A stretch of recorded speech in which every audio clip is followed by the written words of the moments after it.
You are embarrassing yourself and your family. You're embarrassing yourself. You are embarrassing yourself. That's T with his own son in a headlock on camera at an NFL game broadcast live to the world. But that's not even half of it, because the beef he started with 50 Cent got so ugly, so personal that what Tip did next left the entire culture speechless.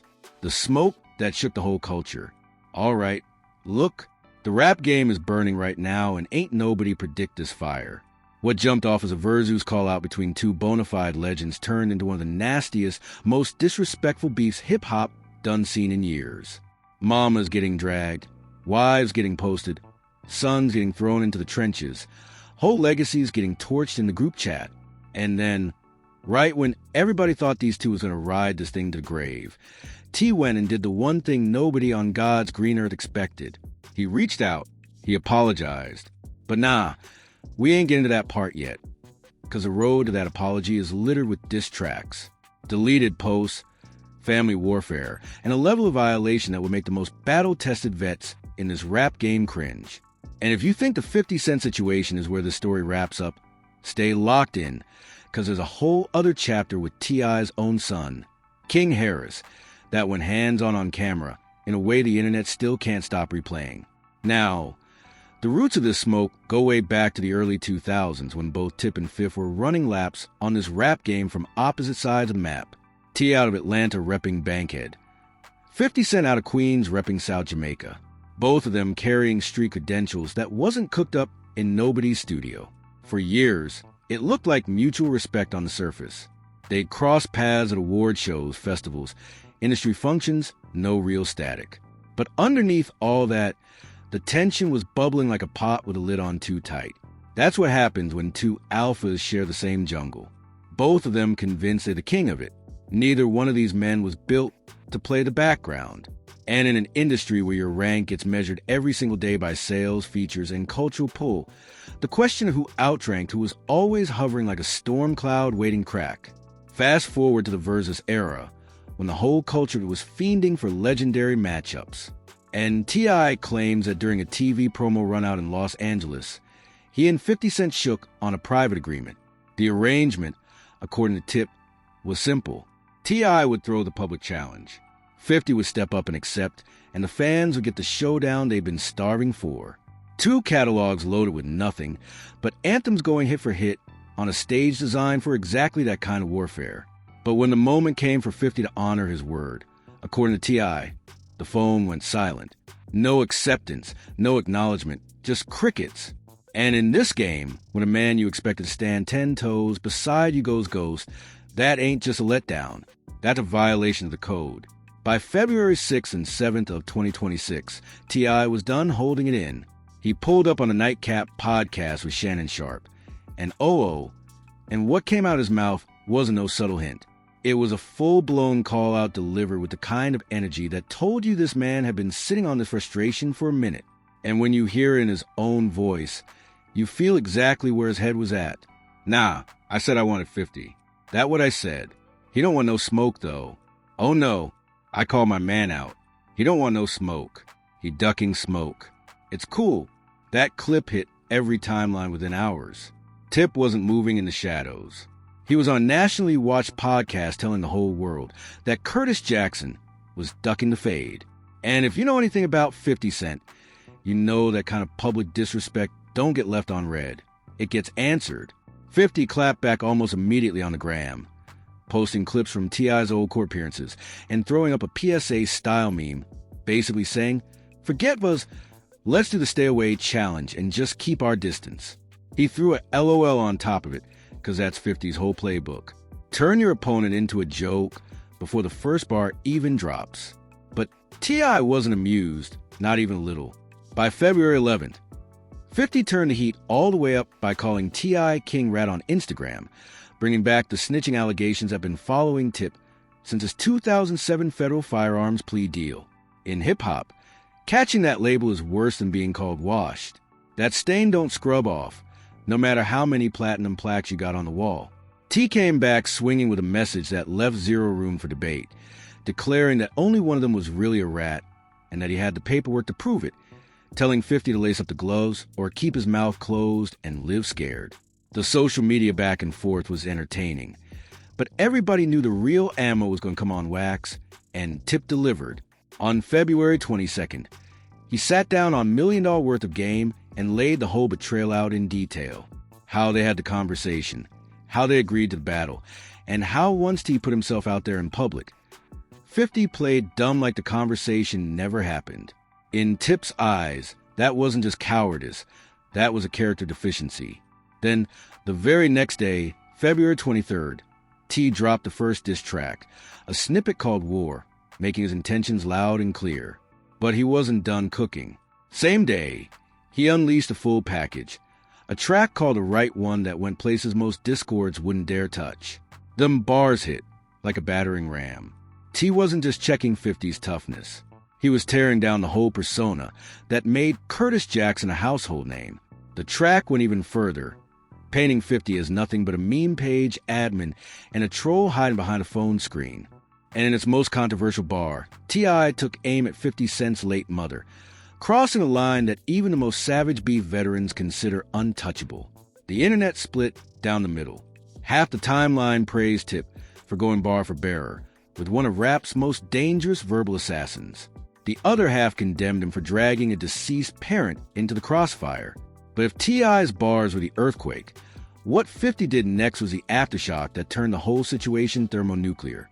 50 posted an unflattering photo of T.I.'s wife, Tiny, on the gram, captioning it with a warning to keep his name out their mouths. One post. That's all it took to drag an innocent woman into the war zone, violating the unwritten law that spouses and families stay off limits. The stakes went from rap rivalry to deeply personal. And that's when King Harris, T and Tiny's son, jumped in the ring with a fury nobody was ready for. Know how y'all is raised? I'm not raised like that. King wasn't holding nothing back. He was on Instagram Live, voice trembling with raw emotion, making it crystal clear that coming at his mama was a boundary that would not be crossed without consequences. And then he took it somewhere nobody saw coming.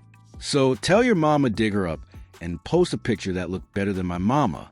That response detonated across the internet. A young boy telling a billionaire entertainment mogul to go dig up his deceased mother for a side-by-side comparison. It was vicious. It was unfiltered. The kind of moment that makes you realize his beef done left the rap arena and entered a place where real hurt lives. And King wasn't letting up. He came back even harder, doubling down with an intensity that proved this wasn't clout chasing. This was a son protecting the woman who brought him into this world. I want to say something about my mama. Your mama. Your mama, go dig her up. You could hear the pain bleeding through the anger. This wasn't no rapper workshopping a punchline. This was a son riding for the woman who raised him, whatever the cost. Post a picture of your mama and she pay respect. Stop playing with my mama. 50 responded the only way 50 knows how. With memes, he threw up an image comparing King to Pepper the Frog and called the whole family ugly, flipping a deeply emotional moment into internet comedy. Even Tina Knowles, Beyoncé's mama, stepped in to defend Tiny publicly, widening the circle of people locked into this beef and adding a layer of cultural gravity that went way beyond rap. The whole internet was holding its breath at that point, wondering if this thing was about to jump from keyboards to real life, because the tension was thick enough to choke on. The retreat and the twist. By February 24th, 50 was on his boss timing, flexing in a whole different arena while his opponent was still throwing punches at air. He hopped on social media to announce he just sold out a Broadway production of Joe Turner's Come and Gone, posted it with the shock face emoji like, "While you in the booth recording Deesa's Nobody Asked For, I'm moving units on stages you can't even get a ticket to." That's the ultimate disrespect, fam. The kind of flex that don't need a single bar to land because it rewrites the whole narrative. Think about what that does to a man's psyche. Tip just emptied every ounce of lyrical venom he had into 2 diss tracks, one of which crossed the sacred line of going at somebody's dead moms. And 50's response wasn't a counter record. It was a Broadway receipt. That's the kind of move that shifts the whole battlefield, because suddenly it ain't about who got better bars no more. It's about who got more relevance in 2026. And that's a question T.I. might not want the world answering out loud. King Harris jumped in on his pop's behalf. putting the internet on notice about 50's long history of beefing with Lil' Kim, outselling Kanye and everybody else, painting him as a career antagonist who starts smoke for entertainment, not principle. A man who turns his platform into a weapon against whoever catches attention that particular week. And then came February 25th, 2026, the day the whole script got flipped. No warning, no explanation, no caption. 50 Cent wiped every single T.I.-related post off his Instagram.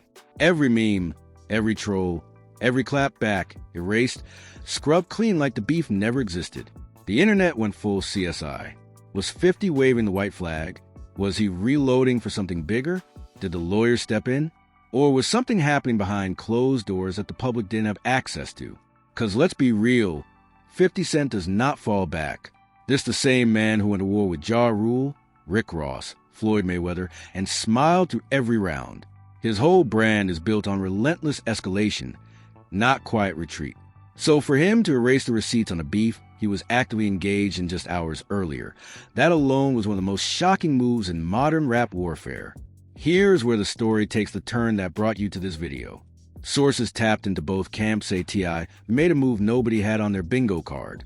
After days of trading the most savage verbal attacks imaginable, diss tracks aimed at mothers, wives, and children, memes that turned grown men into punchlines, Tip reportedly hit 50 Cent's camp on a direct line, not through the Graham, not through press intermediaries. Straight communication phone, the phone, and the tone, according to those who know, was a whole different energy from the man who'd been barking about war and smoke for weeks straight. The word that keeps surfacing in every account of that exchange is apology. Now hold on.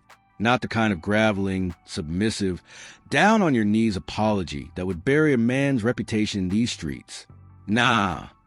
A calculated grown man acknowledgement that things had gone way too far. That lines got crossed on both sides. That dragging mothers, living and dead, into a dispute between two men with decades of legacy was beneath everything they'd built. T.I. had already made his stance on respect loud and clear throughout the beef, telling the world straight up he didn't respect 50 no more and didn't want to share a stage with him. But there's a difference between losing respect for somebody's actions and wanting a war that swallows everything in its path. And T, a man who's finessed his way through federal cases, survived prison bids, and resurrected his career more than once, apparently realized this particular fire was about to burn down way more than just 50's reputation. It was going to consume King. It was going to consume Tiny. It was going to torch every family member and associate caught in the blast zone. And for a man who built his whole identity on protecting his circle, the math had to change. The timing of 50's mass post-deletion lines up with this account perfectly. If you're 50 and the man who's been sending shots at you for 3 weeks straight suddenly extends an olive branch, you don't fire back with another meme. You clear the field. You wipe the evidence. You make room for whatever comes next. Peace, a business play, or just the absence of active warfare. The fact that neither side has fired a single shot since February 25th tells you everything you need to know. In a beef where both men were posting multiple times daily, the sudden silence is deafening and it's impossible to ignore. Now, the skeptic's going to be quick to point out that T.I.'s swan song album Kill the King is right around the corner, and that this whole ordeal from the first Razoo's call out to the diss tracks to the apology could be one elaborate promo campaign designed to drop Tip back in the conversation at the exact moment he needs maximum eyeballs. Fans already peeped the timing, with observers noting that the second T announces his final album, a beef with 50 Cent materializes out of thin air like a magic trick. And real talk, that theory got legs. The music industry got a long, documented history of manufactured conflicts that juice album sales. And T.I. is smart enough and seasoned enough to know exactly how the machine operates. Every headline, every trending topic, every heated debate in the comments is free promo for a project that ain't even dropped yet. But whether that apology was genuine or strategic, it happened, and it represents something the culture almost never sees. A man winning the public battle, choosing to step back from the edge instead of pushing the whole thing off a cliff. The Black Wall. Street Times reported the feud had turned deeply personal by February 25th, And personal beefs in hip-hop got a nasty habit of ending in tragedy, not resolution. Tip choosing to extend communication instead of extending the conflict might be the most thorough move of this entire saga, because it takes way more heart to de-escalate than it does to keep shooting. But the 50 Cent beef ain't the only situation where T.I. found himself in a confrontation that went physical, went ugly, and went public. Because 2 years before the Verzuz drama, before the diss tracks and the memes and the scrub posts, there was a moment caught on camera that showed a completely different side of this man's life. A moment that had nothing to do with rival rappers, and everything to do with the hardest relationship any man can navigate, the one with his own son. And what went down at that Atlanta Falcons game on November 26, 2023 is a story that still hits because it taps into something universal, something that transcends hip-hop and fame and money, and cuts straight to the bone of what it means to be a father trying to raise a young man who's desperate to prove he already grown. It was supposed to be a chill family outing, Falcons versus Saints. And T had been on socials earlier that day, showing love to his kids, hyping up the game, doing the regular dad at the stadium thing. Everything looked cool. Everything looked like any other Sunday in the A, where a famous family posts up in a luxury suite at Mercedes-Benz Stadium. And then King Harris went live on IG from inside that suite. And what the world saw was a father-son argument that went from words to hands in a matter of seconds. The camera wasn't supposed to catch this. Or maybe it was because King made the choice to broadcast a moment that would define how the public sees his relationship with his pops. And once that red light came on, there was no undoing it. Can't even have you ever woke up with a roach on your face? That's not the GOAT. All right, then, go. Tip was making a point that strikes at the core of the generational gap between a self-made man and the kids who grew up on his dime. He was asking his son on camera in front of everybody watching that stream if King had ever tasted the kind of struggle and poverty that forged T into who he is. The roach question wasn't random. It was a test, a direct challenge to King's tough talk, a reminder that the streets Tip survived to devour his son without blinking. Y'all want to go to the band in my neighborhood? Tip was calling out the performative desire to claim hood credentials without ever having lived through the hood. He was telling his own blood that wanting to visit the trenches for clout and actually making out alive are two completely different realities, and one don't earn you the right to claim the other. Do y'all wear a band? Do y'all want us to make him look better? The message was crystal. King's whole tough guy act in his father's eyes was costume play. And for a young man who's dying to be seen as his own individual, separate from the shadow of a famous father, hearing that critique on a public live stream was the spark that blew the whole thing wide open. The king who wouldn't kneel. What popped off next in that Falcons game suite is the kind of moment that defines family dynamics in the social media age, where every private argument is one screen tap away from becoming public consumption. King Harris did not back down from his father's challenge. He didn't swallow the critique and move on quiet the way a kid raised under spotlights is supposed to. Nah, he pushed back with the kind of energy that told everybody watching. This wasn't the first time these two had butted heads over the same fundamental question. Is King Harris his own man, or is he living in a fortress his father's money built? The silver spoon talk, the Nepo baby label, the implication that everything King got was gifted and not earned. Them the kind of cuts that slice deeper than any diss track, because they're coming from the one person whose approval matters more than anybody else's on this planet. I know you know you, I know you know. You know you ain't no mystery. I know you, though. I know you know. You can hear the desperation tearing through King's voice. He ain't building a logical argument. He's looping the same words because the emotions are moving faster than his mouth can keep up with. He knows his father. He knows the man standing in front of him has walked through fire King ain't never touched. But he knows himself, too. Or at least he believes he does. And the idea that his own pops is publicly stripping away his identity is more weight than he can carry in that moment. The stuttering, the overlapping phrases, the inability to string together a clean rebuttal. That ain't softness. That's what happens when the person you love the most on this earth tells you that you ain't who you think you are. What's wrong with y'all? Why y'all doing that to me? Y'all know me. You know I stand on business. That phrase, I stand on business, became the defining bar of the whole incident. It's King's anthem, his declaration of self, His way of telling the world and his father that he ain't soft, ain't privileged, ain't some product of comfort fronting like he's hard. Every young man alive reaches a point where he got to look his father dead in the eye and say, I'm my own person. And King was doing exactly that, just with the entire internet watching and screenshots flying in real time. The argument jumped from verbal to physical when somebody threw a shove. And what followed was T locking his son up in a headlock, a move that was equal parts fatherly instinct and raw aggression. The kind of grip a man applies when words ain't working no more. And physical authority is the only language left in the room. You are embarrassing yourself. You're embarrassing yourself. You are embarrassing yourself. That was Tip's breaking point. 6 seconds of unfiltered footage that millions would eventually watch on loop. He wasn't trying to hurt his son. He was trying to contain him, trying to physically stop King from doing or saying something that would make this mess even worse. But the optics were brutal. A Grammy-winning rapper, a man who survived the federal system, grappling with his own child in a luxury suite at an NFL game while the cameras were rolling. Tiny step between them to break it up, pulling father and son apart before the situation could escalate any further. And for a brief moment, that suite fell into the kind of heavy quiet that only comes after something detonates. In the immediate aftermath, King jumped on Instagram stories with posts that bled defiance and pain in equal measure, declaring that nobody could run up on him and questioning whether his own family viewed him as a mistake. Those posts got deleted quick, but the internet had already screenshotted, archived, and distributed them across every gossip site and hip-hop forum breathing.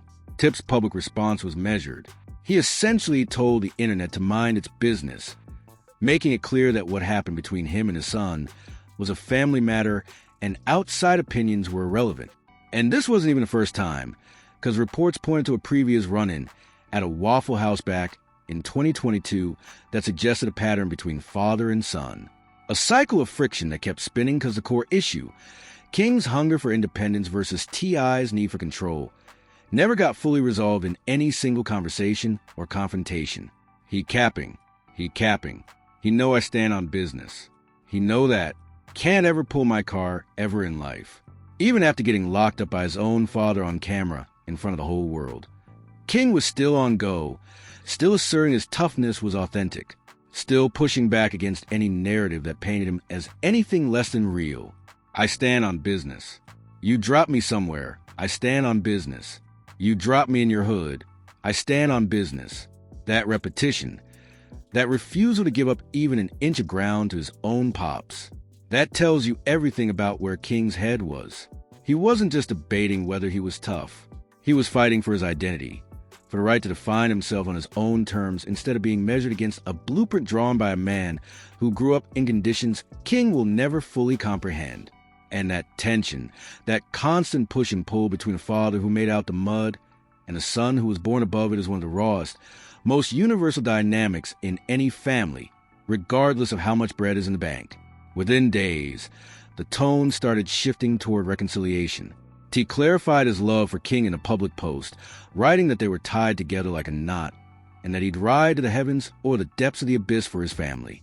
He put King's music on blast, specifically a joint called Fat Her Like Sons with his brother Demani, showing the world that despite the public explosion, the bond between father and son was cracked but not broken.